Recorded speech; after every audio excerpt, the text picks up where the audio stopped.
All right, welcome back to another episode of the Always Adaptive podcast. This is episode 11, and I have my friend Margot Shute. Margot, how are you doing? I'm doing great, Randall. How are you doing? I'm awesome. Thank you for asking. Margot is a health coach who specializes with women over the age of 50 that are postmenopausal. And I thought it would be a good idea to have her on and chat because I actually have quite a few clients that are in that group.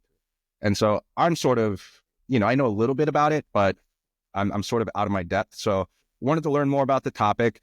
And Margot and I have gotten lunch before, and I was very impressed with her and her knowledge base. So I thought it'd be good to have her come on and kind of give you guys access to the stuff that she was talking about. So, Margot, so I know you have these two certifications, the CHHP and the FDNP. Can you say a little bit about what those are? Yes, I know the acronyms. So the first one is the CHHP, which is a Certified Holistic Health Practitioner. And I completed that certification in 2018 through the Trinity School of Natural Health.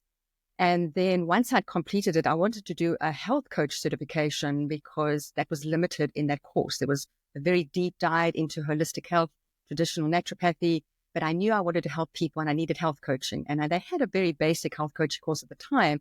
But then I happened to come across functional diagnostic nutrition, listening to the founder, Reed Davis, on a podcast, and I was blown away and decided this was where I wanted to go. I wanted to do health coaching, but I wanted to go that step further and learn functional medicine or functional health, which is looking at the root cause of why people have issues, illnesses, dysfunctions in the body, utilizing sort of a holistic approach, looking at health history and incorporating more advanced lab testing and the health coaching aspect as well. So I decided to do that. So that was always kind of back to back. I'd kind of done both of them within a year of each other. Quite a rush to get two certifications, but I knew I wanted to start helping people straight away. So that's what I did. So. Yeah, no, that's great. You got to dive right in. And sometimes it's best that way because if you spread things out too much, it's like you learn a bunch of stuff here and then a year goes by, you kind of forget this stuff and then you learn this new stuff. So it's like if you just immerse yourself in the topic, I find that it tends to stick because it keeps building on itself, Exactly. Very true. So what were you doing before that? What was kind of like your path to like what really piqued your interest and all that stuff? And like, what was kind of like your path to get to that? Yeah, very interesting because if I look at my background, I come from a healthy background. I was almost born into health. But that was more the conventional side. My father and my uncle were both doctors. My mother was a nurse. My brother went to med school. He never actually practiced as a doctor for very long. And then I actually did a nursing degree as well as college. So from that aspect, I was very much born into the health. But when I look back, we weren't really healthy. We weren't really living a really sort of holistically healthy life, even though we were supposedly healthy because we come from a healthy family. So that side of things, health was always with me. And I continued doing nursing, but I actually broke away from nursing. I got more into the business side. I got into the medical and the surgical devices side, selling equipment in South Africa. And then when I met my husband, we got married and we decided to move to the US. Just a long story to cut short. He got an amazing position to come to the US. Great opportunity. Coming up 20 years. This Saturday, we will be here, 20 years. My daughter was a little baby. She's almost 20. She's almost 21 now. So it's very interesting. And so I didn't work for some time when I was here. I would stay home mom, just looking after my daughter. But it was only when I had my son, which was now coming up 17 years ago, that I was introduced to the concept of holistic health through a neighbor. I thought she was a little crunchy, a little weird because, they would not do anything other. They wouldn't shop anywhere other than Whole Foods. They wouldn't have these other groceries. Wegmans wasn't even around. Sprouts wasn't there. I don't even think Fresh Market was there. So, and then, just little ailments that we used to have, she would say, oh, no, you don't need to do this. You need to go and get something which is more natural at Whole Foods. And I thought, no, we just go to the doctor when our kids are sick. Don't worry about that. But as I got to know her, what a delightful, beautiful, incredible woman she was. And she taught me about holistic health. And I just kind of went down that rabbit hole and started learning about, that we don't need to be going to the doctor all the time for little ailments. There are a lot of things that we can do naturally. And I was never taught that at home. It was almost frowned upon, that sort of holistic, natural path to take when it comes to our health. We would never. It still is. Yeah, it is incredible, even in very conventional medical families still today. And so that is kind of where it started. And I knew, even though I was very focused on my kids, I homeschooled my son for the first 3 years of his school life. And I knew that I wanted to go deep dive. And in those days, you could still go online and start learning a little bit, but there wasn't a lot of information. And so it was only basically where I was doing little courses here and there through the Trinity School of Natural Health, little, short courses just to kind of get a little bit of a toe and then a foot and then maybe an ankle deep interest in health. And then I decided back in 2018 that I thought, no, this is it now. I need to go and really get start the educational journey and really start to, so I can help people. And so, yeah, I was actually, for myself, didn't have that sort of pain to purpose story like a lot of people when you ask them, what made you get into holistic health? Why did you become a health coach? Well, I went through this particular health challenge and I felt that I really wanted to help those people, and the people that we help is often a reflection of our story. And so for me, the people that I wanted to help, when I think of my journey, I didn't have a lot of health issues, as a child growing up, but my problem was I had a weight struggle. So that is a health issue, because you think there's often that disconnect between weight and health, because people think you can be healthy, but you're overweight. And so I had a weight struggle, and I realized my weight wasn't just because, I wasn't eating well, or I was lazy, or I was binge eating, or I was doing all these things, or I didn't have any willpower. There was something behind the weight struggle. The weight, even the symptom that I was taught by my mentor and the founder of FDN, was that whatever you have, it's a symptom. It is the result of something else. Okay. It is not the problem. The problem is that thing. So that upstream thing that is causing that problem, which could be weight, and that could be physical, mental, emotional. And so when I went into FDN doing the deep dive, I thought, this is what I want to do. I want to help women over 40 with weight. And so I started on the journey, and I got much healthier.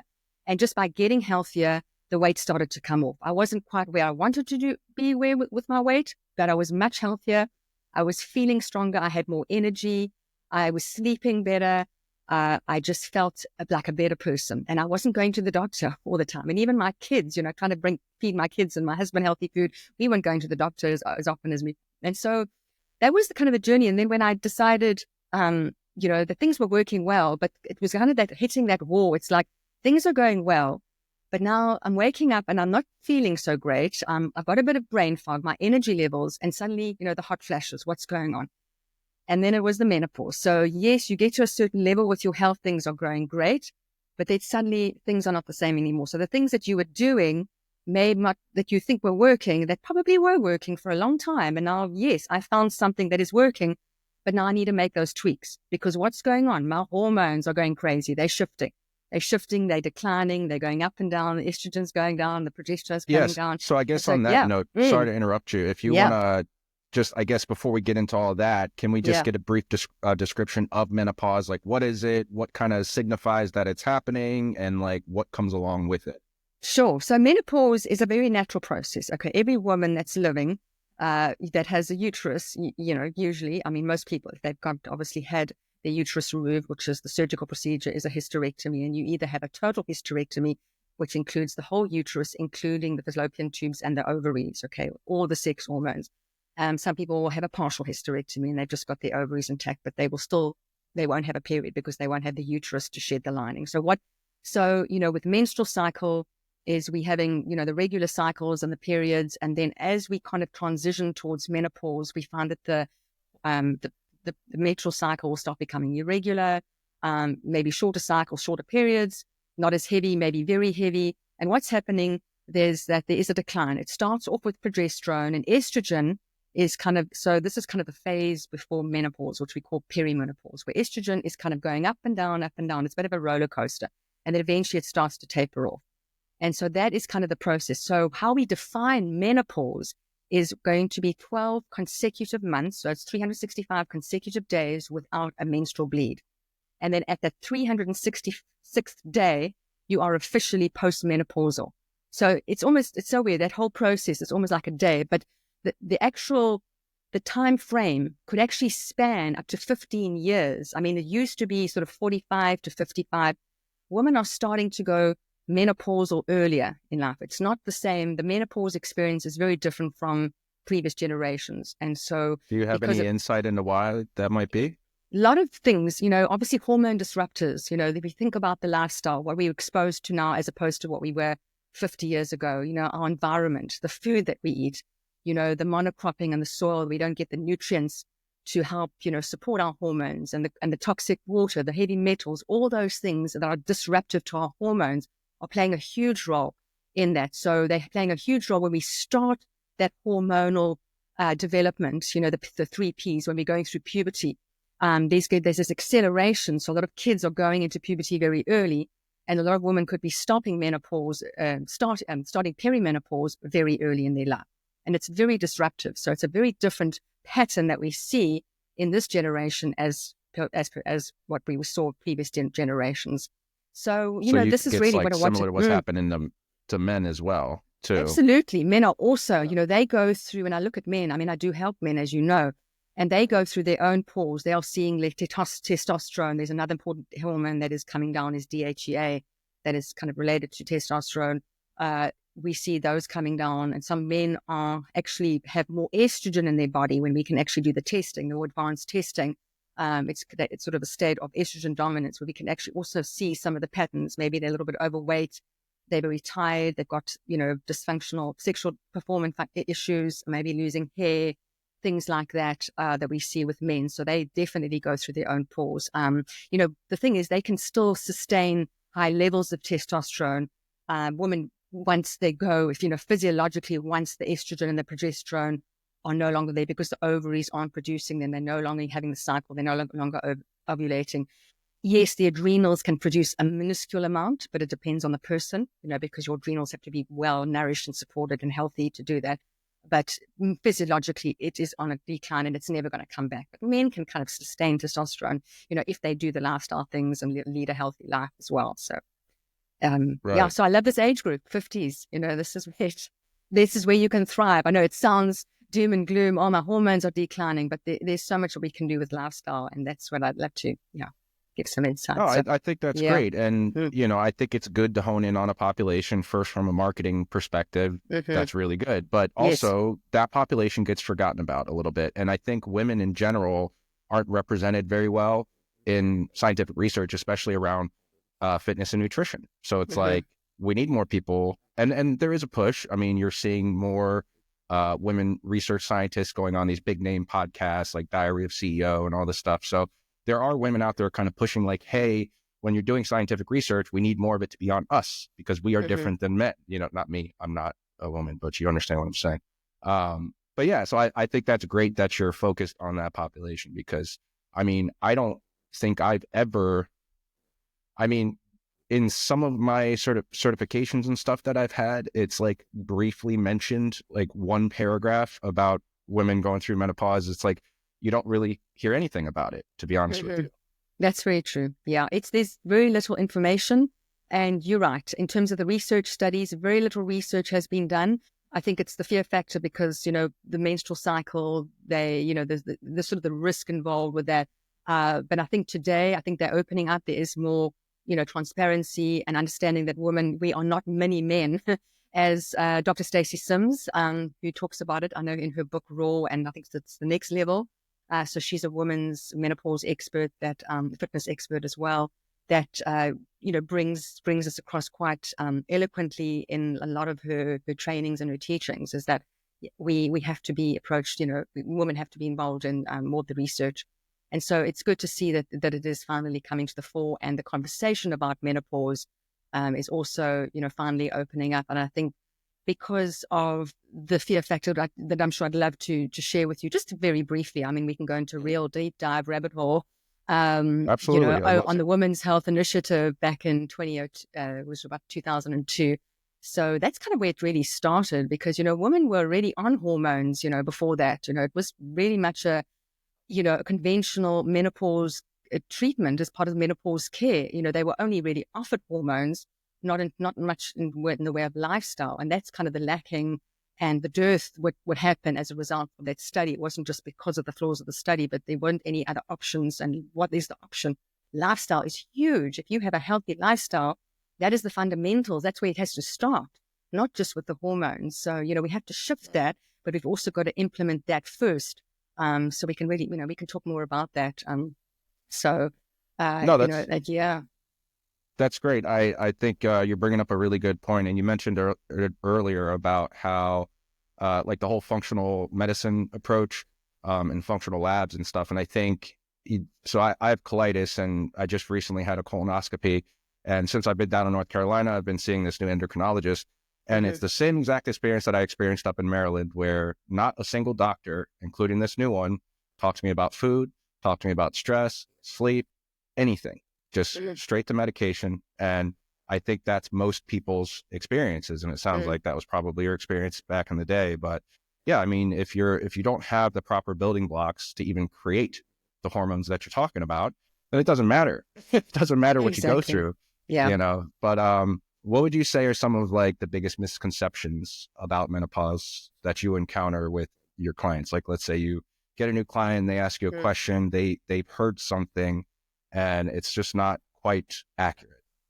Yeah, so I think the first one is that it's all doom and gloom. You know, once it's like, because they hear this from their doctor. Well, there's nothing much you can do. You're going through menopause. Yes, you're aging. So you just have to live with it. Just suck it up. And even, you know, if it's a doctor that is frowns upon hormone therapy, that's not giving her something to take away, some relief, it just makes it very hard on her. And so many of them are dismissed. And it's really discouraging that they're not seen and listened to, and they walk away feeling, you know, helpless without anything to. And so this is why they come to us, because, you know, they find something else. So just for them to say is that, yes, things can be done. It's not just because you're losing your hormones. There's so much that we can do to get that body back into balance. Menopause can actually be an amazing time of life, because there is this phrase in I think it's in China, they actually look at menopause as the second spring. So this could be a reawakening. You know, we think about that midlife crisis, but this can be a time for reawakening, because often a lot of women, you know, they come and it's like a crossroads where you feel, you know, that you are at a point in your life where there's just so much going on. Maybe you've had that career change, or you've sort of moved up further, you know, in the corporate chain and got to a position where now you're happier, but now there's still something empty. You know, maybe there's an empty nest syndrome, or there could be a lot of stress in your life. Maybe that you're taking care of an unhealthy, you know, or an aging parent, or maybe the teenagers are pushing your buttons, or you're an empty nester, or you feel like you're just disconnected. You just feel sometimes disconnected. That's often that experience with menopause. You're just not sure. You're disconnected. You feel low, but then sometimes you can just awaken and you can find your purpose. This is not what I want anymore. This is what I want. So this can be a time of real reckoning. It's just amazing that if you look at the psychosocial aspects of that, it can be an amazing time. So that's one of the myths that I love to dispel, is that you get to a point where it's like, oh, well, what do? I just have to live it. And the other one that I do like to talk about is that a lot of doctors are sharing with them, especially the ones that are very kind of not with the fray, is that hormone therapy is dangerous.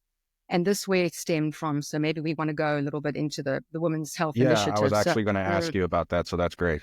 Yeah. So, you know, there are doctors now that are understanding, and especially one that's trained by the Menopause Society in the US. That's a great way to start. So what happened, it was about, let's say, almost 24 years ago. There was this, actually started in 1991. I think it was a study of about almost 27,000 women. And the purpose of the study was to prove whether the hormones were actually causing issues with heart disease, stroke, clots, and breast cancer. And so suddenly the study got stopped. Just suddenly there was a whole media firestorm. There was poor communication. They didn't really explain exactly, but they would just said, yes, the hormones are dangerous. And so the women that were on hormone therapy at the time almost were cut off at the knees. They just had to stop immediately. The doctors, you know, this whole kind of firestorm, how it was spread like wildfire, because obviously it was a global impact. And they had nothing else, no other support, nothing else, no other alternative for them.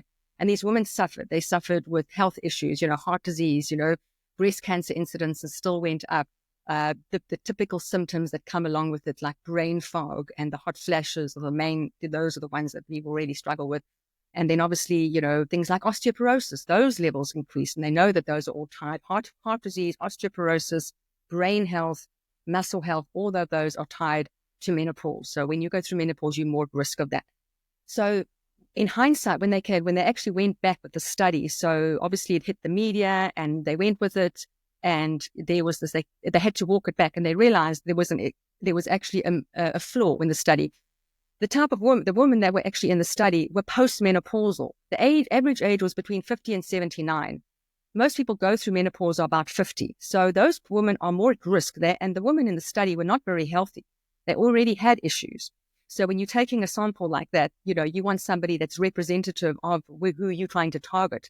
And there's a specific window at the time that they were looking at that you really need to kind of focus on women that are in that age group. So they were older, they were probably not as healthy. And so there was a small incident of breast cancer, but it was statistically insignificant. There's this, like they talk about relative and absolute risk, and I know you are familiar with that. So really it was very minimal. And also the type of hormones that we're using with synthetic, and there was a specific combination, because when women have a uterus, so they haven't had a hysterectomy, you need to take estrogen, and you have to have an opposing combination with progesterone. Otherwise, you're going to get a thickening of the endometrial lining if you don't have the progesterone in combination with the estrogen.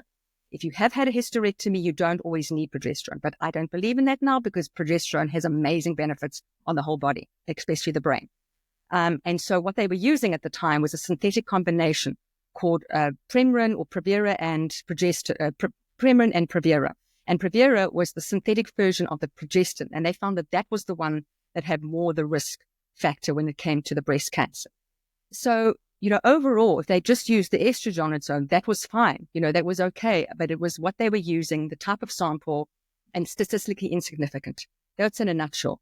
And then they kind of going back all these years, they've realized. And so now the guidelines, so they have to have a body. So now they have the American, which was the North American Menopause Society. It's just called the Menopause Society. So their guidelines are saying that hormones are safe. HRT, you can use synthetic, or you can use the bioidentical for women over 60. They say within 10 years of menopause, that's kind of their guidelines. But, some of the more functional, holistic people tend to differ with some of the guidelines in the Menopause Society. But at least now we know we've got a start, we've got some reference point.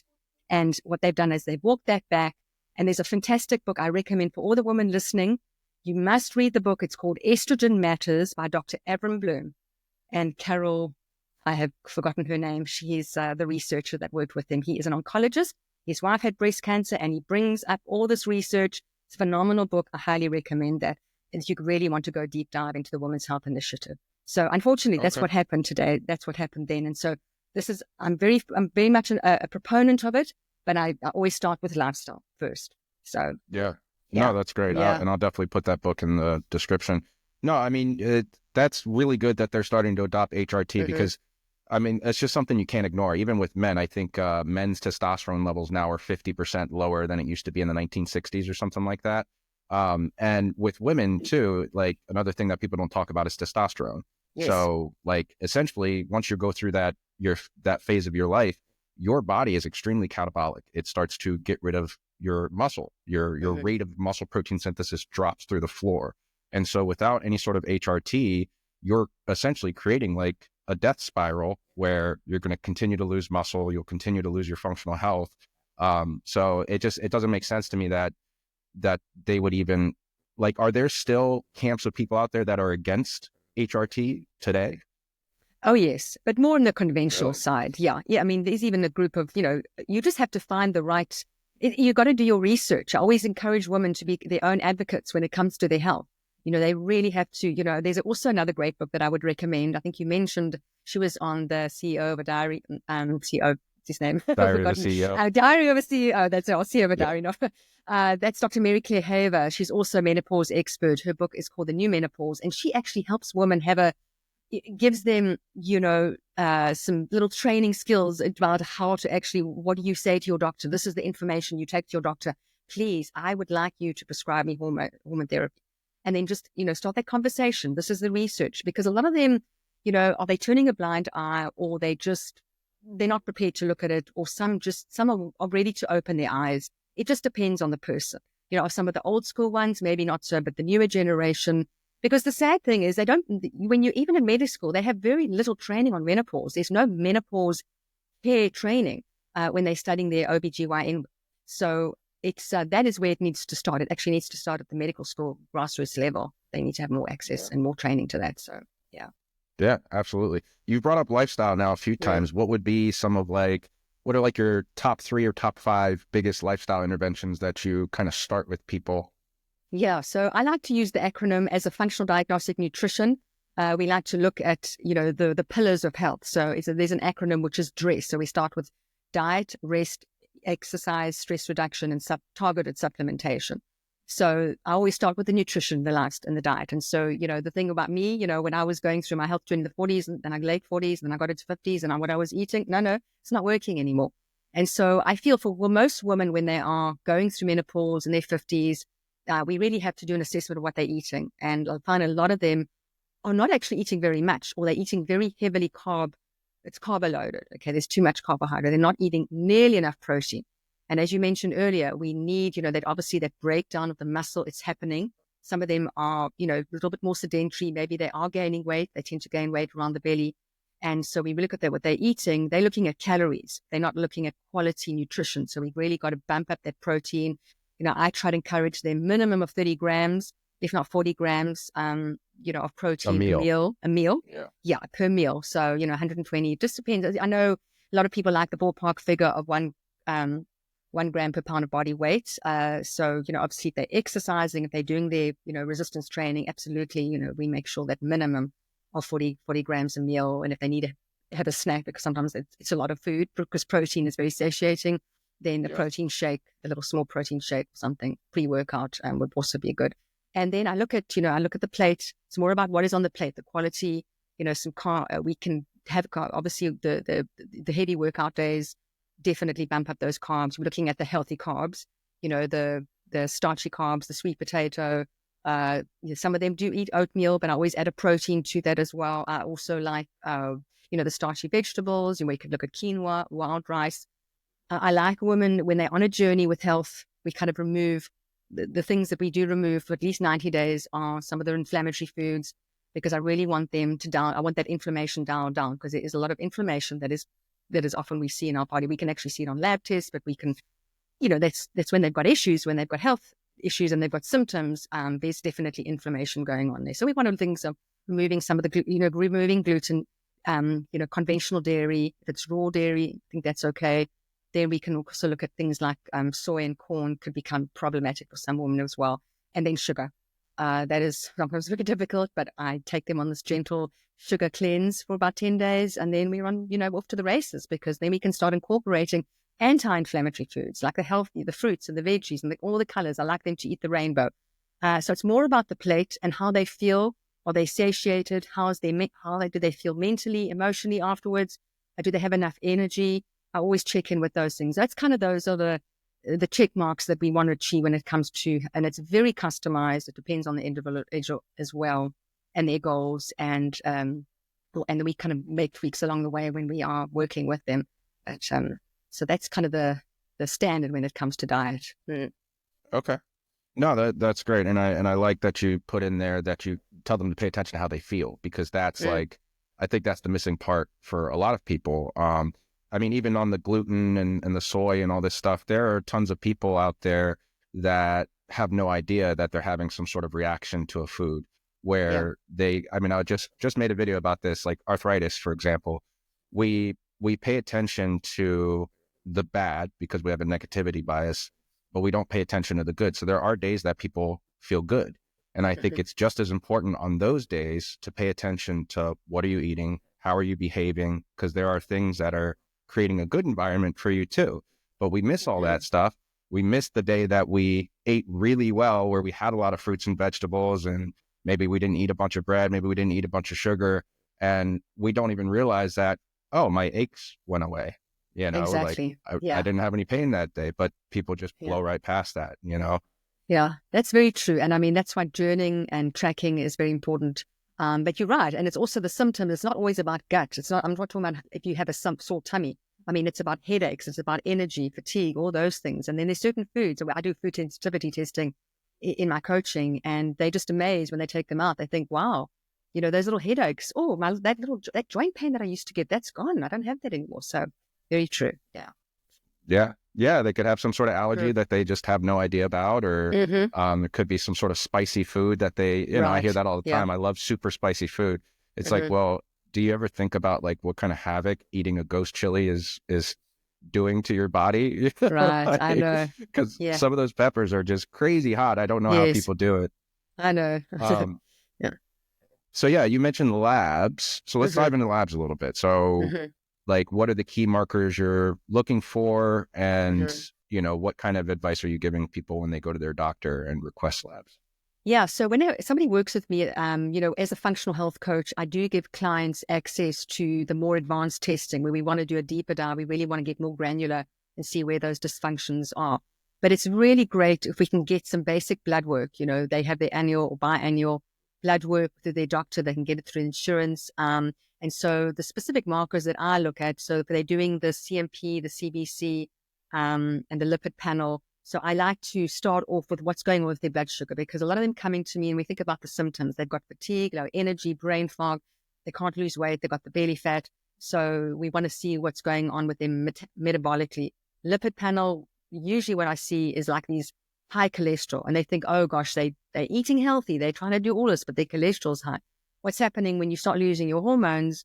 Your cholesterol level compensates and it goes up, because you need cholesterol to actually make the hormone. So they're usually elevated. This is not because they've got issues with their heart. And so the doctors are very quick to try and, give them a prescription.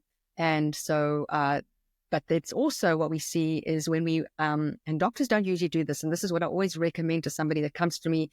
And if they could possibly have a follow-up blood test, that would be great. But if they haven't, then I go and sort of ask them to suggest to them to ask their doctor, please add on these additional markers, because we want to get the full picture, especially when it comes to the thyroid. They're only looking at the TSH in a standard thyroid panel. And that's actually a brain hormone. It sends the message to the thyroid to produce thyroid. And you've got two different types of thyroid. You've got the inactive and the active. We want to look at both. And we want to see, is the body's immune system attacking the thyroid? So we also want to look at antibodies. And so we really want to look at that full panel of the thyroid, because 99% of women that have come to me have had a dysfunctional thyroid. And only after we've actually gone back and done the full panel. And also the ranges that we see on a standard panel are very broad. So when we look at a range, so how they come up with those numbers, it's representative of a specific sample of a demographic in that area, the geographic area, that is reflective of a certain type of disease condition. And the ranges could be very low or they could be very high. So it's very wide. So, even if it's like it is a huge jump from one to the next. And so when you are looking at more optimal, we want people to be thriving and optimal in terms of their health. So we want those ranges to be much tighter. So even if they say, oh, but my doctor said my TSH was that first marker, that's the brain that they use, that is not good enough, it's within the normal range, the standard range. It is actually too high when it comes to functional. And that, to me, if I see that, I say, no, we really need to go further. And it's amazing when we go and have those tests, all the thyroid hormones are actually low. And even some of them end up with antibodies, which means that there's some autoimmune thing going on in their body and wasn't even picked up by their doctor. So it's amazing how little things get picked up with blood work. So then we look at, obviously, the blood panel. And then the other one is important, especially when it comes to metabolism. We want to look at glucose. We want the blood glucose, and we also want the hemoglobin A1C.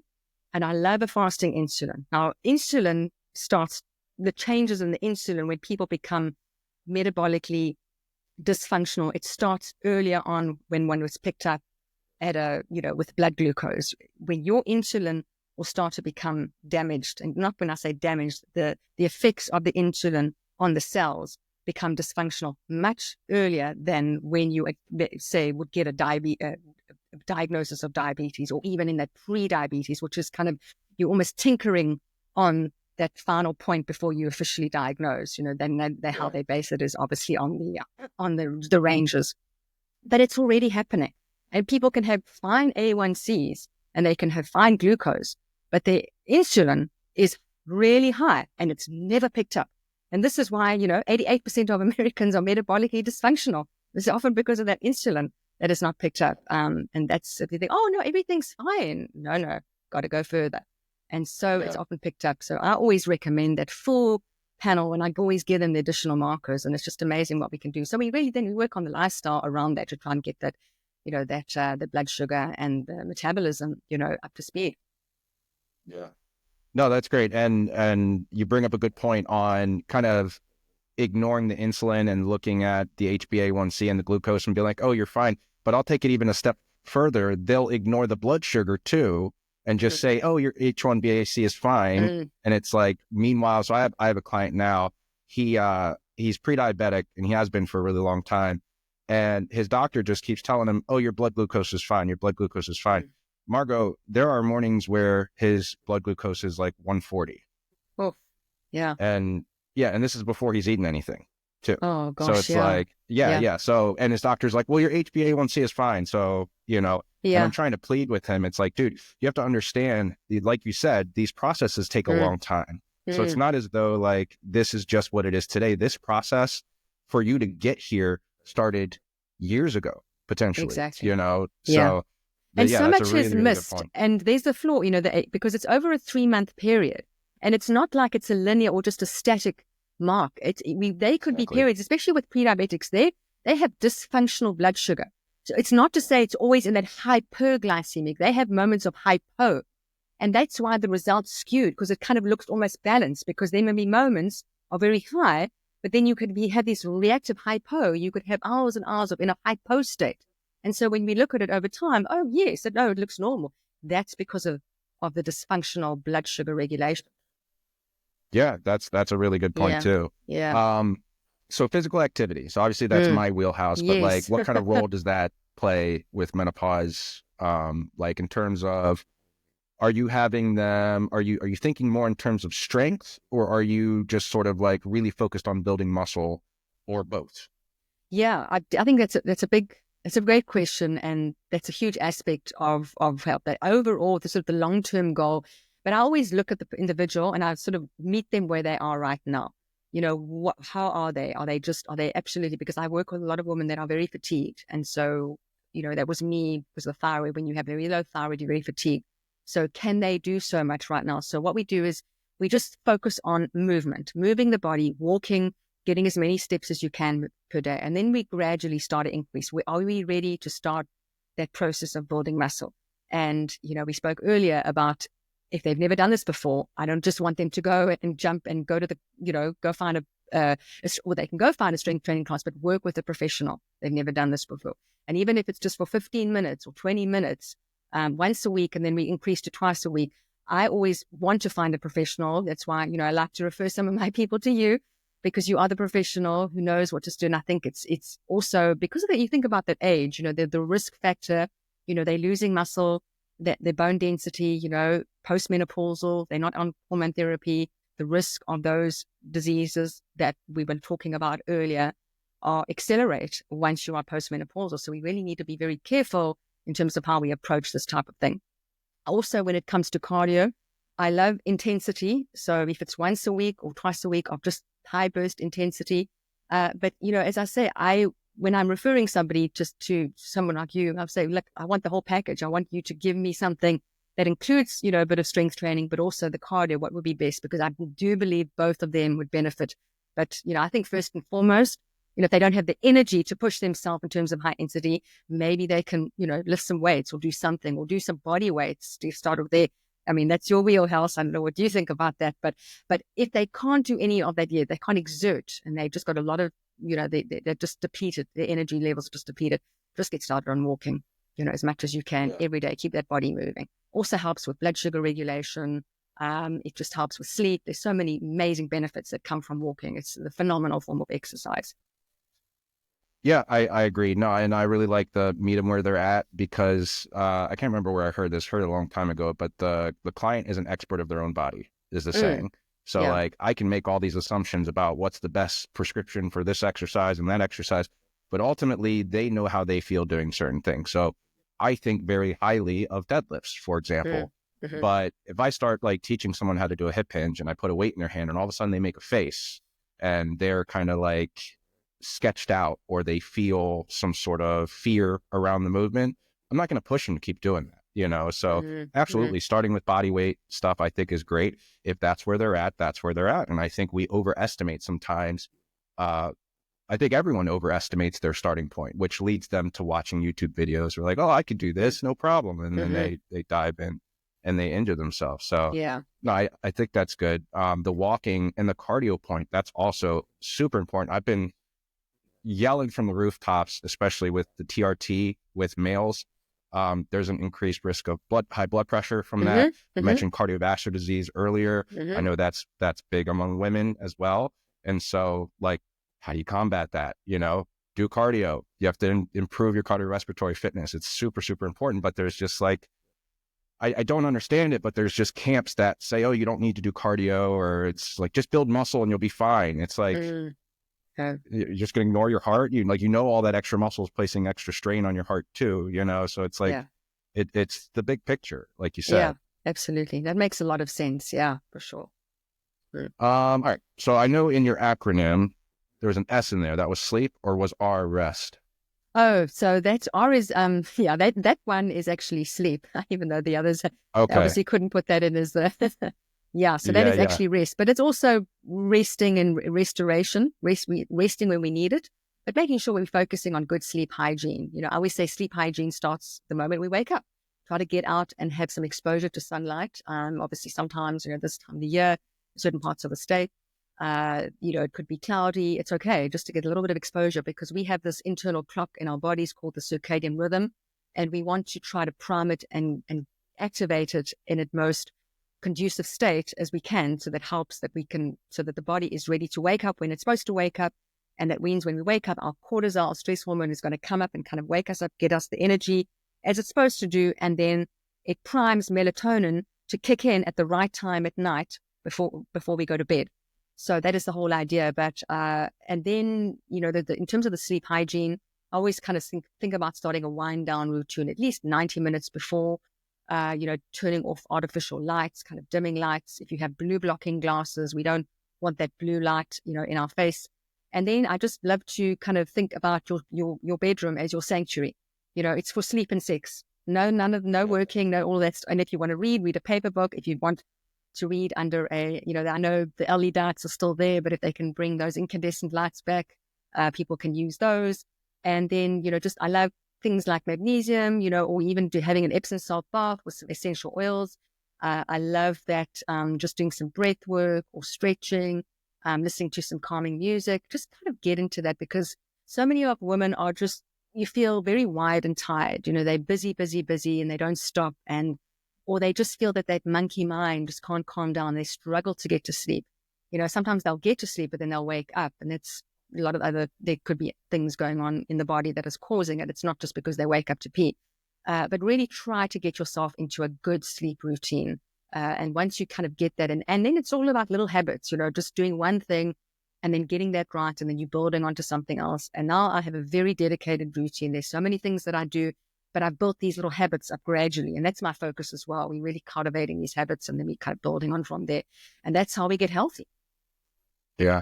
Yeah, you have to start small. You can't try and do 5 different habits at once. You know, pick one, make it so small that you'd feel stupid for not doing it.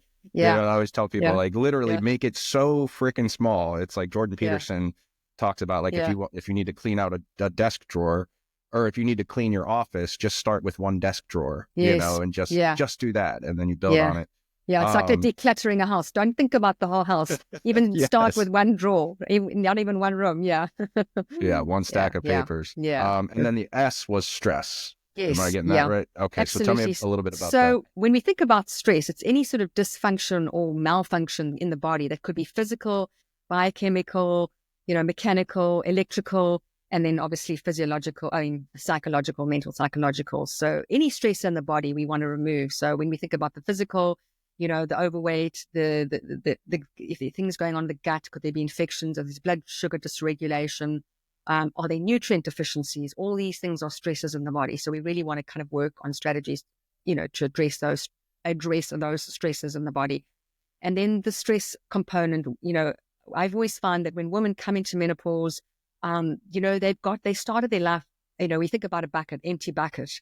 And then you start thinking about, you know, you look at your life, you look at that journey, and then, you know, you go through puberty and all these things come into your life. You graduate from high school and you're adding little stresses into your bucket. And along your journey, there's some good stresses, because sometimes, you know, standing up and speaking to 1,000 people on stage is stressful, but it's a good stress. Maybe skydiving. So, there could be good stresses, but there could be maybe not such great stresses. Maybe you lose a job, or you switch jobs, you don't like your boss, or you have a hard, breakup, and then you're going, or you get married, and then you have kids. So there's all these little things. So you keep adding these things to the bucket. And by the time we kind of get to our 50s, where we're going through menopause, there could be that one thing that tips the bucket over. And this is where these symptoms, even the hot flashes, not just menopause always related symptoms, even though there are 100 symptoms that are related to menopause and people think that they're related to something else. Meanwhile, it could very well be what's going on with estrogen declining, because estrogen has such a profound effect.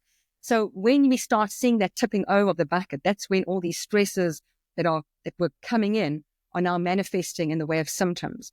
And so women become less stress resilient when they've gone through this. And obviously, the more stress that you've gone through in your journey, the sooner you're going to experience that. That could be early menopause, or you just are not well, or you're just not as stress resilient. You just get overwhelmed, or you just get very sick. Your immune system could be affected, because when there's a lot of stress and cortisol, it can affect your immune system. So a lot of women just do not feel well. They always ill. They just, a little bit more sickly than they used to be. And just mentally and emotionally, just that feeling of overwhelm, that stress.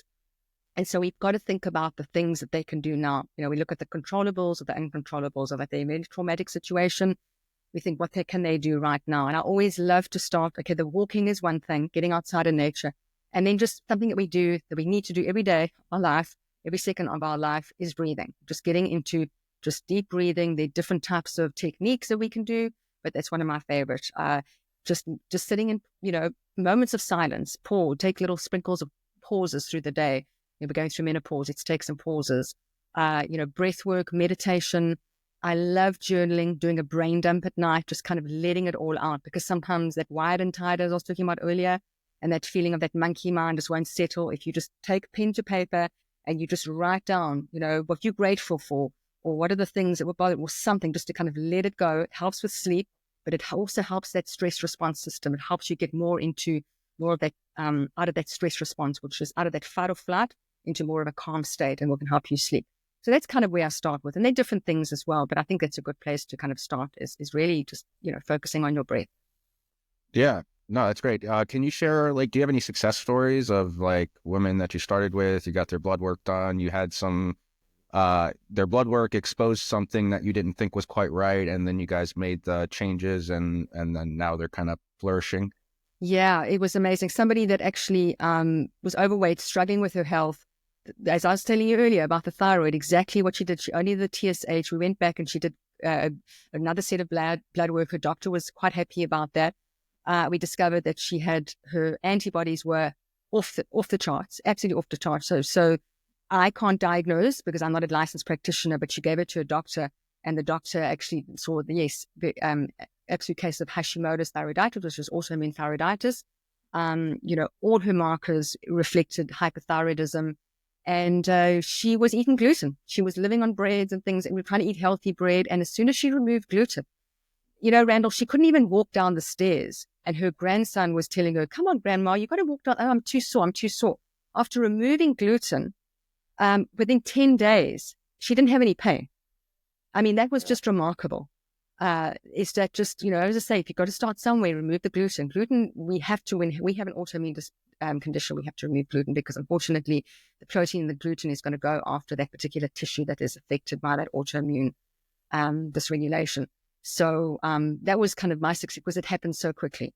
And obviously we worked on other things as well, losing the weight, but it was that inflammation, not being able to move her body and get outside and do the things that she loved to do, was quite a success, just by moving one foot. Mm. That's great. Yeah. Yeah. It's always something simple like that. Okay. So I know you've mentioned labs, and we've kind of been all over the place, but you've mentioned some terms. So if I'm going to give one walk away here, Yes. say there's a woman out there listening to this and they're like, okay, they're talking about these labs, but what are these different TSH and all this stuff? If someone wants to go to their doctor and order labs so that they can get a look at what you're talking about, what exactly should they say to their doctor? Okay, so you want the CMP, you want the CBC, complete blood count, complete metabolic profile, and then you want the lipid panel, and then you want the full thyroid panel as well. Those are the key, and then they will do the CBC with the differential, with the monocytes, the basophils, a couple of others there that those markers would indicate that there's something going on, possibly in the gut. If there's an infection, that will standard, most of them standard come with CBC, but sometimes some of these additional markers. And I want a full, lipid panel as well. And then if they're doing the blood sugar, we don't just want an A1C, hemoglobin A1C, and a blood glucose. We definitely want a fasting insulin. And so just to kind of run through what exactly is on the thyroid panel, which for me is important because, as I said, most of my ladies come in with thyroid. We want the TSH, we want the free T4, we want the free T3, we want the reverse T3, okay, which is kind of that mirror opposite the T3. And then we want 2 sets of thyroid antibodies. We want the TPO and the thyroid globulin antibody. Okay. So those are the ones, those are, I think, essential when it comes to blood work. And, if they can look at inflammation markers like the CRP, that's great as well. Homocysteine could help as well with heart because there's a heart marker, and sometimes women at menopause are at risk with heart. So that would be a nice add-on as well. But not always essential at every test, but at least once a year for sure. Awesome.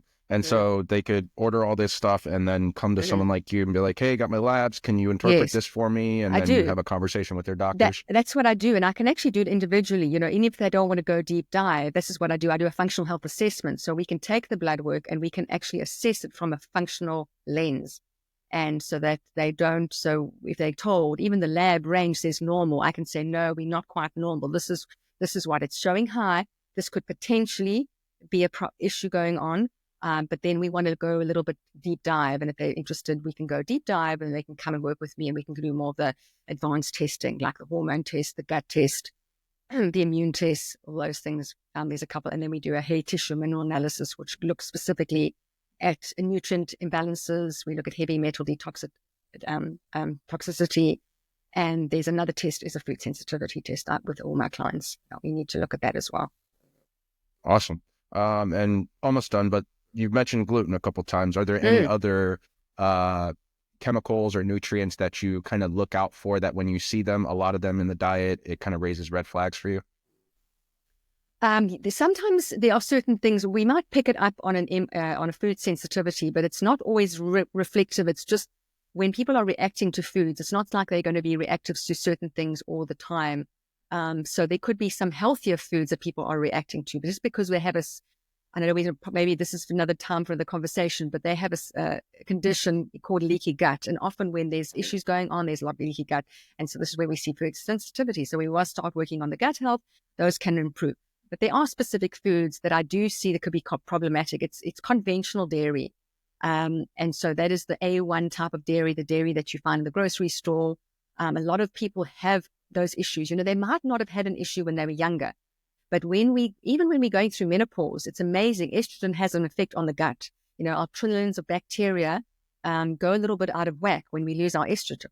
It's amazing how the impact of estrogen and also the importance of these bacteria as well, that literally run the gamut when it comes to our health. So they could be thrown off. And sometimes there could be certain instances where people are more reactive to certain proteins in the milk. And so we find that they really do better when they steer clear of that as well. There could be certain other grains. There are specific, more advanced testing. Somebody that has autoimmune, I had to work with somebody who had 4 autoimmune conditions, and she removed all the grains for 90 days. It was really hard, but she improved phenomenally with her inflammation and her pain and her sleep. And she lost almost 30 pounds. So, yeah. Awesome. Awesome. Okay. Well, do you have any projects coming up that you want people to know about, or, just anything that you want to talk about? Yeah. So if anybody's interested, I'm actually running a 10-day plus an extra 3 days sugar detox. I always get that started in the new year. And people are just not always ready to jump on January 1st. So I kind of always start at the last week of January. But it's still ongoing. So if you wanted to do that, you can just message me in my social links. You can message me the words sugar detox and I'll send you all the information. So that's a little mini project that I've got on now, but I love working with clients one-on-one. I have, a Jumpstart program and I have the more advanced transformational program. And, I just want women to share that there is hope there. Don't give up. And remember, hormone therapy is amazing. They are life-sustaining hormones. They're not just sex hormones. They can be amazing, but you've got to start with the lifestyle because there's no magic bullet. We say there's a saying, you can't supplement your way if you're not focusing on your lifestyle. Supplement your way to good health if you're not focusing on your lifestyle. So make sure that you're doing all the DRES before we get started on the other S, which is the supplementation, and which includes hormone therapy. So. Yeah, I gotcha. And then do you offer a free assessment for people, like a free session? Okay. A free session, free 45-minute session. And you can actually, on my website at the moment looks a bit funky. It's in the middle of transition. I'm hoping by next week it will be up and running, the brand new website, the new look. There'll be scheduling links all over the website. You'll find it there, but you'll find me on social media. If you want to schedule a call, happy to chat. Okay. And then what are your social links? Where can people find you? So you'll find me at Shute for Wellness. So that's SHUTE. That's my last name, for Wellness, FOR Wellness, Shute for Wellness. That's on Instagram. I don't really do a lot of my business page or Facebook, but it's always shared from Instagram. And I'm trying to get more active on LinkedIn, but you'll find me there as well, Shute for Wellness, LinkedIn. And that's about it, where I am socially. And so, yeah. Sure. Okay. Well, Margot, I really appreciate you doing this, and I had a lot of fun. I learned a lot. Yes. And so I'm looking forward to doing it again. I'll definitely have you back on. But yeah, my name is Randall James. This is the Always Adaptive podcast. And if you're interested in any coaching inquiries, you can email me at randall@alwaysadaptive.com. My website is alwaysadaptive.com, and you can find me on all social media. If you just type in Always Adaptive, I should pop right up. But I will see you at the next one.